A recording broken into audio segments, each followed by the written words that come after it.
Alright, so I got some really good feedback last week for doing a little video thing on Saturday, and a lot of shares, a lot of comments, and that's awesome. So keep spreading the word. Neat.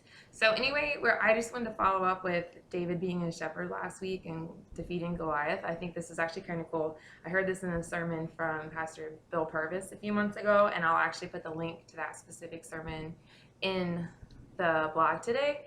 But I wanted to read to you about Saul trying to make David a warrior, and it wasn't going to work out. So we're back in 1 Samuel 17. Remember, that's when Saul, says, David, you can't fight, your shepherd. And David's like, I got this, bro. Okay, so verse 38. Then Saul dressed David in his own tunic. He put a coat of armor on him and a bronze helmet on his head. David fastened on his sword over the tunic and tried walking around because he was not used to them. I cannot go in these, he said to Saul, because I am not used to them. And so he took them off. All right, so Saul's like, well, if you want to be a warrior, go be a warrior. This is what warriors wear. And David says, all right, let me try it on. And then he's like, no, this isn't going to work for me. This isn't me. I'm a shepherd. I'm not a warrior, like a trained warrior. And so that's when he goes and gets his 5 smooth stones and his sling that everybody knows about. And he goes out and he defeats Goliath. And in fact, he cuts off Goliath's head with Goliath's own sword. And I think it weighed like more than him. So that's pretty cool. But anyway, so the whole point is Saul tried to make David fight in his armor. And David's not going to fight in that and win. God gave you this own set of armor that is yours. And it could be using sound logic when you are trying to defeat somebody. Side note, that's how you defeat me. I'm not like a logically arguing person. I'm like, but you said, I'm so mad. I just argue, you just use intelligence with me, you'll win that fight every single time.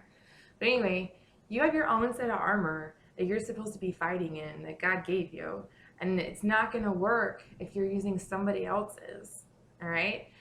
What if David had gone out there and Saul's stupidly heavy gear to him that he wasn't used to? And he tries to fight in it. Goliath very well could have won that round. But David knew how he was supposed to fight. He knew he was a slinger. Those are people that were trained to sling and hit like moving targets like birds and stuff.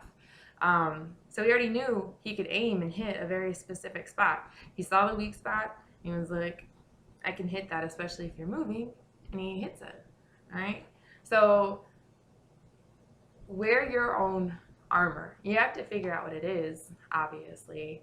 You have to know what your best attribute is, what your best weapon is. And some of, like I said, it could be arguments. It could be prayer. Like you could have this prayer life that defends you from everything coming at you. I mean, I think that's great too. I mean, I pray. I just don't know if it's like my strongest thing. And some of you, it could be action. Like you take action, and it could be helping people out. It could be donating. It could be giving your time. Whatever it is, you have this own set of armor that you're supposed to be wearing and you're supposed to be fighting in. All right. So figure out what it is. Be confident in it. I mean, David could have gone out, like I said, in all this gear that would have protected him from like a sword coming at him or whatever. But he had faith in his little tiny rocks and his sling and his ability to use those. Okay? Find your armor and be confident to fight in it.